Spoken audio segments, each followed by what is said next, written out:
해양정원에 대한 어떤 사업 설명에 이어서 저희 네 분의 전문가분들이 각 주제별로 말씀을 해주시겠습니다.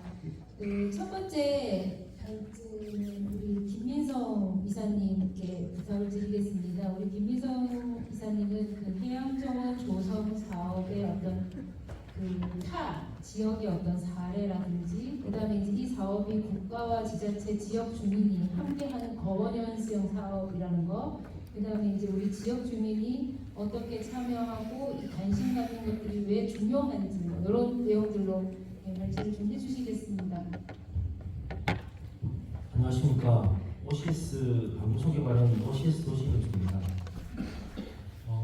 저희가 처음 이 해양정원 사업을 저도 사실 참여를 하고 있는 정원 사업이 최근 논의가 된 게 한 2017년부터 저희가 이 해양정원 사업에 대해서 논의를 했었습니다.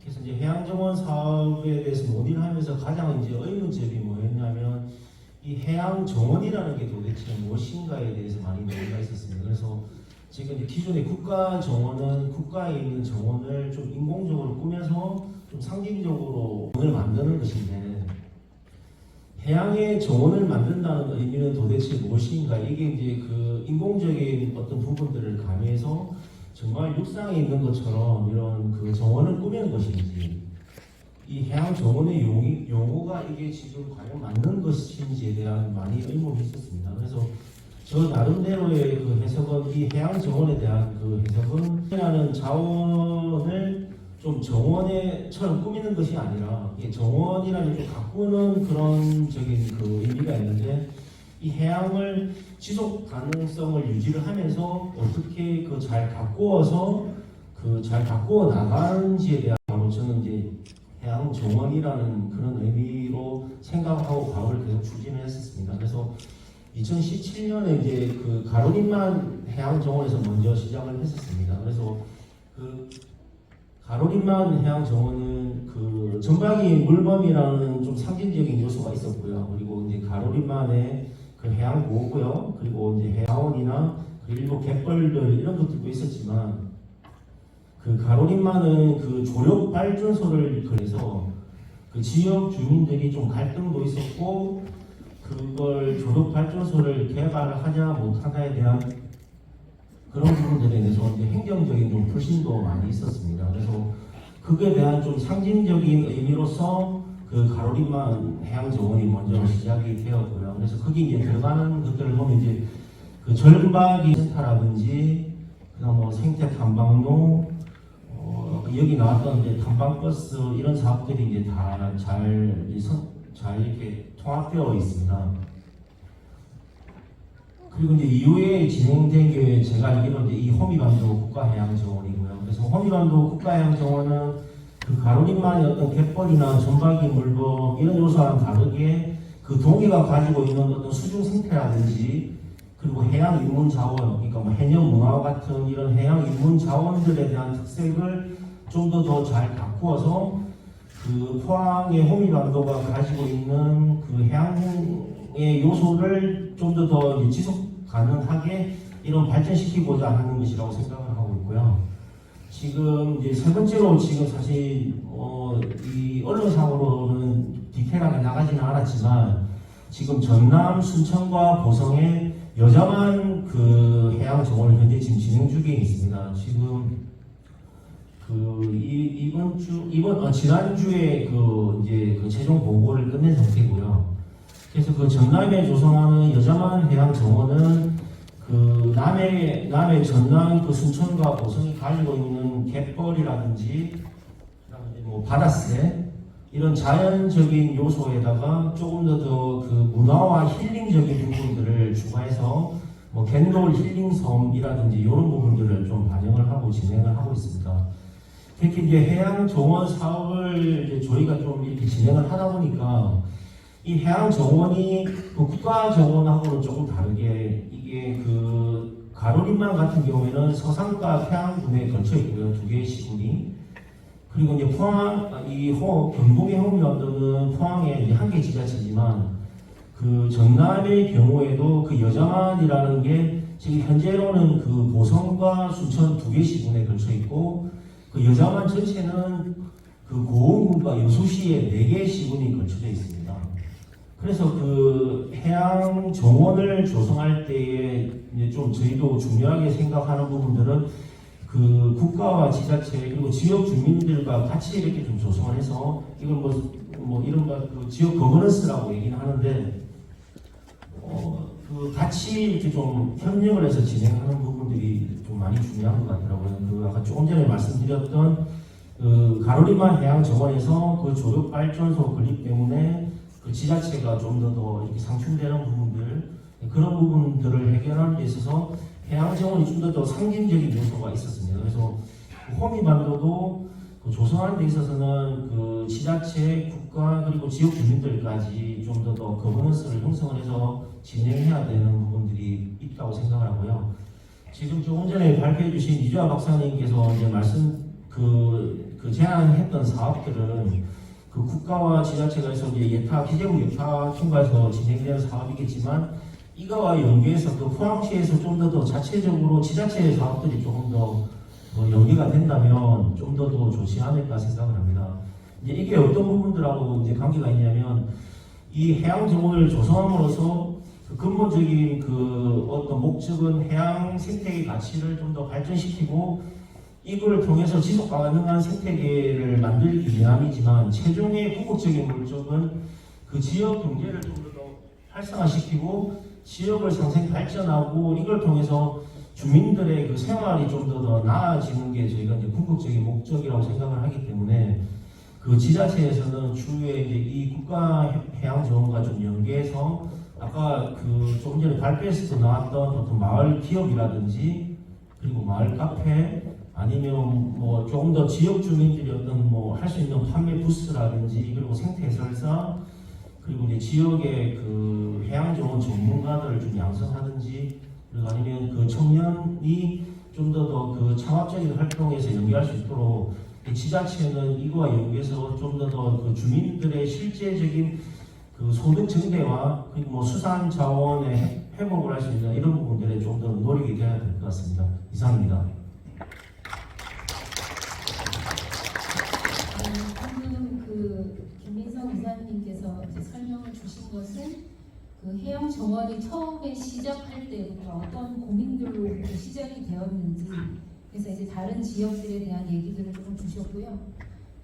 무엇보다도 이제 가장 중요한 것은 해양 정원에 대한 개념이다. 근데 이제 그 개념이 쉽게 얘기드리면 아름다운 이 해양의 자연 풍광을 내 정원 앞에 놓고 보는 것처럼 그거를 그 자체로 끌어들였다라는 정원 앞에 끌어들였다라는 걸로 이해를 하시면 될 것 같아요. 그래서 어떤 수목을 억지로 가꾸고 심고 조성하는 데 어떤 해양 정원의 의미가 아니라 자연을 내 마당, 내 뜰 앞에다가 갖다 놓고 늘 그 생태 가치에 대한 어떤 그 가치를 함양하고 하는 공간으로서 그거를 내 뜰 안에 받아들였다 이렇게 생각을 좀 하시면 좋을 것 같고요.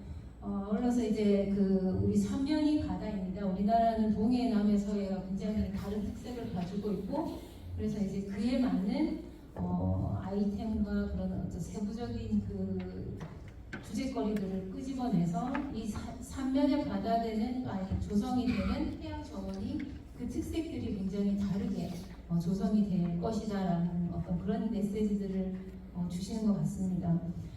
이어서 그 우리 서준원 교수님입니다. 우리 서준원 교수님께서는 어떤 해양 환경과 생태를 통해서 지속가능 어촌을 실천하고 이것들을 위해서는 해양 보호구역과 이 해양 생태 보존이 왜 중요한지 그런 부분에 대해서 좀 설명을 드리겠습니다.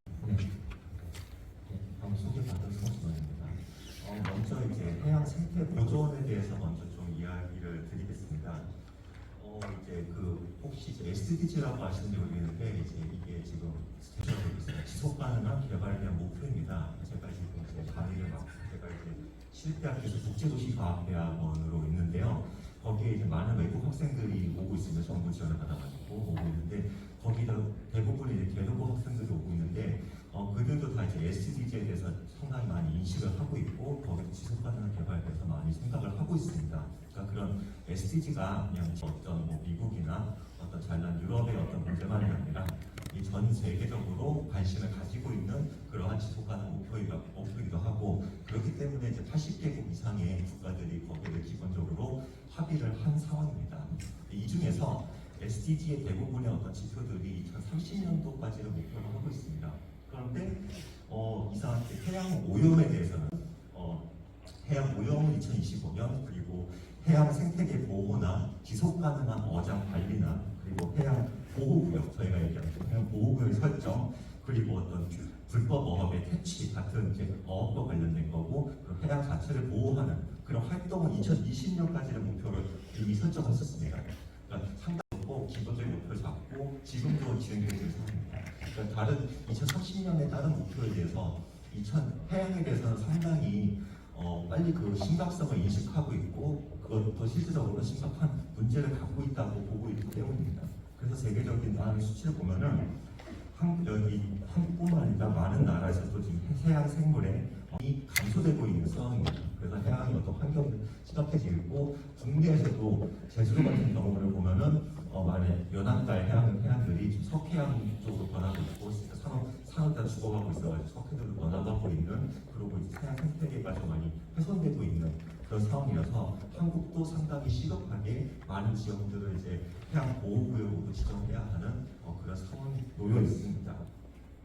그래서 이런 해양 보호구역들이 좀 되고 있는데, 이거를 이제 보면은, 근데 이제 이렇게 왜 해양이 문제가 되고 있냐는 이제 소위 말하는 이게 좀 해양 환경이라는 것들이 좀 공유지라고 볼 수 있습니다. 그러니까 해양 환경이 요 바다가 내 땅이면은 내가 어떻게든 관리를 할 텐데, 왜냐하면 지속 가능하게 이제 뭐 어업을 생산하고 환경 유지해야지 내가 지속 가능하게 어업할 수 있는데, 사실 어떻게 하면 이제 정확하게 내가 소유한 땅이 아니니까 내가 그렇게 투자를 하지 않고 그냥 내가 열심히 자원을 빼어 오기만 해도 자기 그냥 이걸 많이 가져오는 게 이득이 되는 거지, 그거를 가꾸는 거는 투자거든요. 가꾸는 거는 별로 돈이 되지 않는다고 보기 때문에 많은 사람들이 그냥 해양 환경에 대해서는 가져가려고만 했었고 그동안, 그리고 거기에 대해서 좀 쓰레기도 좀 버리기도 했었고, 내가 직접적으로 피해는 보지 않기 때문에 그런 문제가 있어가지고 소위 말하는 공유지의 비극이라는 문제가 좀 발생했습니다. 다행히 공유지는 그러니까 일반적인 목초 땅을 서로 풀 잘 나니까 소들이 막 자기 것만 막 빼먹다 보면은 다 망해버리는 그런 얘기인데, 다행히 해양 같은 경우는 어떤 특정 지역, 좀 훼손된 많은 지역들을, 훼손이 많이 된 지역을 거기를 보존을 하면은 거기에 다시 이제 생태계가 살아나가지고 그 지역들에 있는 어떤 해양 식물이나 해양 동물들이 더 퍼지게 되니까, 이 지역을 보호하면 이 지역만 사는 것이 아니라 이 지역의 주변까지 살아가지고 결국엔 장기적으로 어업에서도 더욱더 활발하게 되는 그런 효과를 가져오고 있습니다. 실제로 보면은 이런 해양 보호구역의 어떤 실질적인 효과를 보면은 영국에 이제 라인만이라고 하는 해양 보호구역이 있습니다. 그래서 거기가 면적이 약 210km 제곱 정도 되고 있는데, 거기를 한 10년간 조사를 했었습니다. 그래서 해양 보호구역을 지정을 한 결과 어종이 다른 이제 그 상업적으로 할 수 있는 지역보다 430% 증가했다. 4배가 더 많은 어종을 관찰할 수 있었고, 미국 같은 경우에서도 이제 캘리포니아의 몬트레이 베이 같은 지역에 이제 거기를 국립 해양 보호구역으로 지정했습니다. 그 결과 이제 물고기뿐만 아니라 고래나 아까 얘기했던 물범수 같은 것들이 증가를 했고, 또 다른 연구에 의하면은 이렇게 해양 보호구역이, 그러니까 딱 케이스로 해가지고 좀 통계 돌린 거지만은 여기 약 5%씩 증가할 때마다 이게 어획량 자체가 20% 증가할 것이라는 그런 연구 결과가 나왔습니다. 단순히 해양 보호구역을 지정함으로써 그냥 내가 거기 조업을 못하네, 내가 이제 불편하네가 아니라 미래에는 분명히 이제 확실한 이득을 가져올 수 있다, 그런 식의 이제 의미를 가져오고 있습니다. 그렇기 때문에 이런 해양 보호구역의 어떤 지정, 그리고 그런 것에 대한 사업들이 정책적 국가적 의미에서는 이제 공간을 하기 위한 그런 걸 달성할 수 있는 하나의 방안이 될 수 있고, 또 이제 어떤 포항시에 대한 의미로서는 어떤 친환경으로서 변신할 수 있는 그런 시도할 수 있는 것도 되고, 다양한 관광 사업을 유치할 수 있는, 그리고 다양한 연구 사업도 유치할 수 있는 그런 식의 경제 효과를 가져올 수 있습니다. 또한 어촌 마을에 있어서도 그 지역의 어촌 마을이나 그 지역 마을들을 새롭게 유지되고 그 지역을 새롭게 개선할 수 있는 계기가 됩니다. 그렇기 때문에 어떻게 보면 이런 해양 보호구역의 지정이나 그리고 이런 호위 반도에 대한 국가 해양 사업이 단순하게 그냥 괴롭히는 것이 아니라 어떻게 보면 미래를 위해 하나의 투자 사업이라고 보시면 될 것 같습니다. 사업인 하나의 사업인데 미래를 위해서 현재를 뭔가 투자를 하는 사업입니다. 핵심적인 사업은 어떻게 보면 해외 케이스를 보면은 이런 주로 이제 해양 정원보다는 보호구역을 가지고 기본적으로는 이런 사업들이 핵심은 사실 보호하고 해양 지역을 보호하고 보존하고 복원하는 것입니다. 그래서 미래를 위해 현재 약간 희생하는 게 기본적인 핵심입니다. 다만 우리가 하고 있는 이런 국가 해양 정원이 해외 케이스처럼 강력하게 어떤 보호구역 지역에서 그 지역을 아무것도 못하게 하는 그래서 10년 후의 이득을 보는 그런 식의 것과 달리 이렇게 아까 이정환 설명 다양한 사업들을 제시하고 지역 주민의 어떤 안건과 그런 것들을 많이 하는 이유는 이것은 바로 왜냐하면 현재 여기 미래만의 이익을 위해 현재 너무 희생하는 것이 어려울 수 있기 때문입니다. 그러니까 기본적으로 사업이라는 것은 투자 대비 효용이거든요. 그러니까 투자를 현재를 지금 이 사업이 현재를 투자하고 미래를 얻는 겁니다. 그런데 만약에 마을 주민들이나 그런 분들이 현재 투자만 계속하고 미래 한 10년, 20년 후에만 얻는다 그러면 눈에 보이지 않는 이득을 위해서 현재 투자는 어려울 수 있습니다. 그래서 그런 투자를 먼저 투자하는 걸 줄여주고자 이제 국가가 돈을 해가지고 사업도 벌이면서 이 지역을 가꾸는 지역들을 가꾸는 활동들을 하고 있습니다. 그리고 또한 단순하게 보존하는 것뿐만 아니라 그 보존의 보존과 시간 줄이기 위해서 복원할 수 있도록 어떤 연구진들이나 그런 것들 확인을 보내서 그 사람들이 투입됨으로 해서 그 지역을 회복해서 투자의 시간을 줄일 수 있는 그런 것들을 가져오고 있습니다. 또한 어떤 미래 같은 경우도 단순하게 몇 년 후에 미래의 사업만을 기대하는 것이 아니라 현재에도 이득이 될 수 있도록 다양한 아이템과 프로그램을 제시해서 현재의 관광 그런 수익들을 유치할 수 있도록 해서 현재에 지금 하고 있는 투자나 조금 조업 활동을 좀 줄여주는 그런 보통이라고 할 수 있는 그런 투자들이 현재에도 이득이 될 수 있도록 다양한 사업들을 저희가 제시하고 있는 것입니다. 그래서 어떻게 본다면은 단순하게 해외처럼 10년, 20년을 바라보고 10년, 20년의 그런 환경만의 이득이 아니라 이런 다양한 사업을 통해서 현재의 단순하게 그냥 미래의 환경만의 이익을 뿐만 아니라 현재에서의 어떤 지역 활성화, 지역의 관건 해결, 그리고 지역의 아이덴티티 조성, 그리고 지역의 자연 환경 같은 것도 더 개선하고 관광객도 유치하고 지역이 또 단순하게 뭐만 하는 것이 아니라 다양한 활동을 통해서 지역의 청년들이 더 자라날 수 있도록 지속 가능한 도시가 될 수 있도록 지속 가능한 어떤 지역 마을이 될 수 있도록 하는 것이 이런 호민간도 국가 해양정원 사업의 기본적인 취지라고 생각하시면 될 것 같습니다. 그런 것들이 단순하게 환경뿐만 아니라 환경도 중요하고 그 환경이 이 사업의 메인이지만은 그것들에 대한 고통을 줄이고 이들을 더욱더 가져갈 수 있도록 서로 윈윈할 수 있도록 하는 사업이 이 사업임을 이해하시고 많은 협조를 하시면 좋을 것 같습니다. 네, 감사합니다. 네, 방금 그 서준원 교수님께서는 많은 사례들이 많은 이제 설명들을 주셨는데 쉽게 말씀을 드리면 결국은 해양 보호구역이라는 사실은 제도의 틀 안에 어떤 행위들을 약간 제한을 하는 거죠. 그래서 우리가 스스로 이 바다를 서로 보존하고 어느 때가 되면은 수산업 행위를 조금 자제하고 이렇게 하면 좋겠지만 이게 얘기하셨듯이 공유제다 보니 내가 가서 열심히 활동하면 이게 이제 내 재산으로 나의 생업으로 이제 연결이 되다 보니까 그런 약속들이 잘 안 지켜지는 거죠. 그래서 이제 제도라는 해양 보호구역이라는 제도를 조금 놓고 그 틀을 씌워놨더니 이 효과가 굉장히 커지더라고요. 그래서 바다가 초반에는 우리의 불편한 행동들이 조금 있으니까 그 해양 이 수산 자원이 풍부해지고 이것들이 건강해지고 그렇게 해서 어촌이 오히려 더 지속 가능하게 살아가는 그런 장소가 되더라라는 말씀을 주시는 것 같고요. 사실은 그 서해와 남해는 해양 보호구역 지정이 굉장히 많이 되어 있습니다. 전국에 지금 한 32개소가 지금 지정이 되어 있는데 우리 동해는 안타깝게도 3군데밖에 없습니다 지금. 그래서 그런 부분들을 조금 감안하시고 사실 서해나 남해도 초기에는 굉장히 반대가 심했어요. 그랬는데 지금은 이제 적극적으로 더 포함시켜 달라 그러고 면적을 확대해가고 이런 모습들이 나타나거든요. 그래서 해양보호구역이라는 제도의 관심도와 그다음에 이런 그리고 우리나라의 사실 해양보호구역 제도의 특징은 많은 행위들을 제한하지 않아요. 외국은 굉장히 심하게 규제를 합니다. 근데 이제 우리나라는 기존의 우리 이런 여러 가지 행위들이 일어나는 것들에 대해서는 그대로 유지가 돼요.